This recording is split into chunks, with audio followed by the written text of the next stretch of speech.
Welcome to GODSpeed, where truth meets life in under 10 minutes. I'm AK, and this is hope for your journey.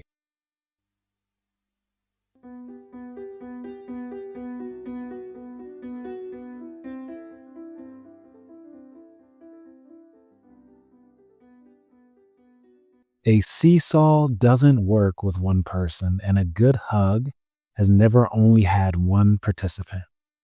Certain things require other people. And most of us know this, but still try to do it by ourselves anyway.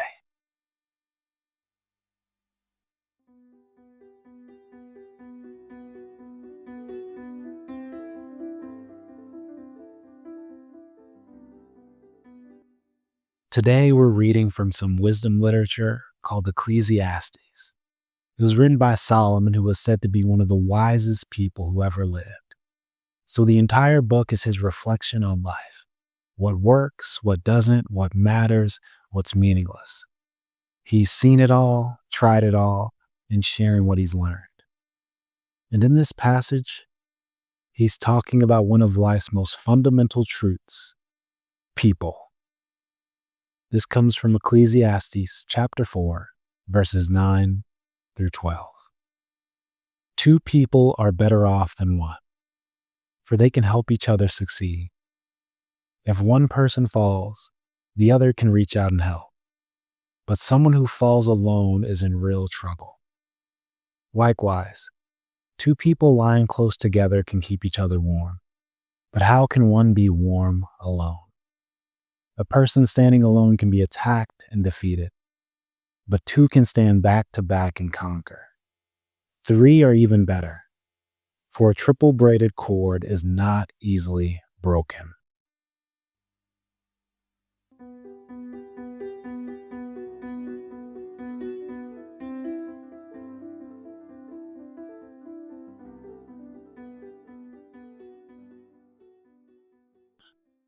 There's an Ethiopian proverb that says, when spider webs unite, they can tie up a lion. See, what's fragile and easily broken alone, when combined, can create something strong enough to hold almost anything. That's the power of community. It's essential for protection, support, and sustaining a good life. Let's dive deeper into those three reasons for why we need other people. First, people are protection. Solomon paints a vivid picture. A person standing alone can be attacked and defeated, but two can stand back to back and conquer. When you're alone, you're vulnerable. You can't see what's coming and defend yourself, but when you have people with you, they cover what you can't see. They watch your back. And this isn't just about physical safety, though that can be part of it. It's about protection from bad decisions, from loneliness, from destructive patterns that you can't even see in yourself. Community protects where isolation would destroy. It can protect you spiritually. At moments you're tempted to drift. It might protect you mentally when your thoughts spiral and you need someone to speak truth.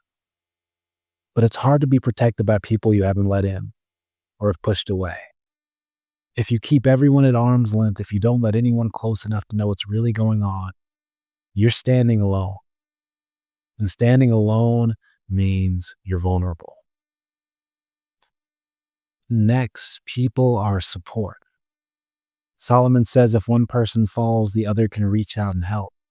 But someone who falls alone is in real trouble. And falling is inevitable. You're going to stumble, you will mess up, you will have seasons where you can't stand on your own. So the question isn't whether you'll fall. The question is, will you have someone there to help you up? Support looks different depending on what you need. Sometimes it's practical. Someone brings you a meal when you're hungry, helps you move, watches your kids so you can rest. Sometimes it's emotional.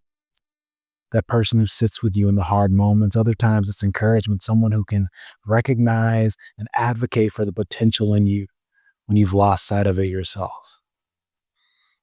I've experienced support in seasons where I couldn't see a way forward.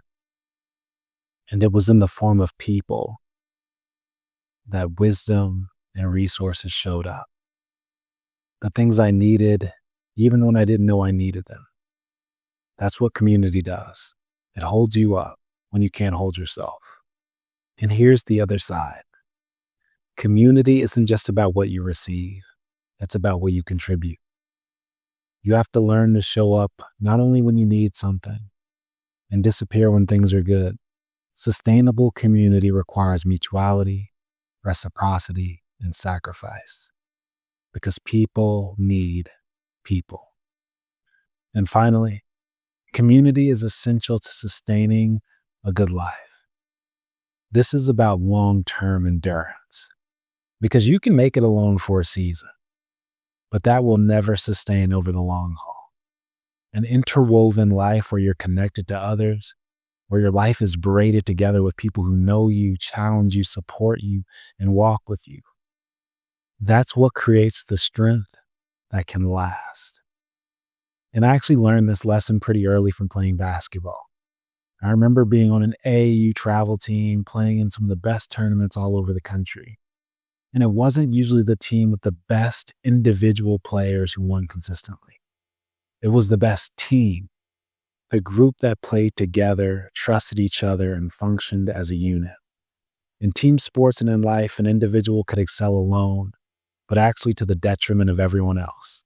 And it ends in tragedy. You can be the most talented person, but if you're not making the people around you better, if you're not playing as part of something bigger than yourself, you're going to lose.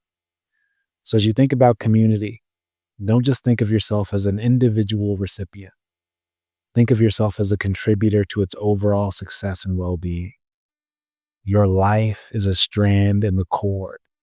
The strength of the whole depends on each part being woven together, showing up, and holding. And here's my challenge. You need some people.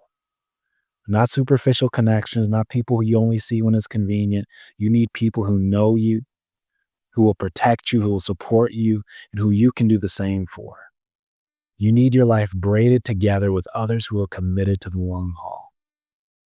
And you have to learn to be that for someone else. Together, we're strong enough to face what no single person could withstand alone.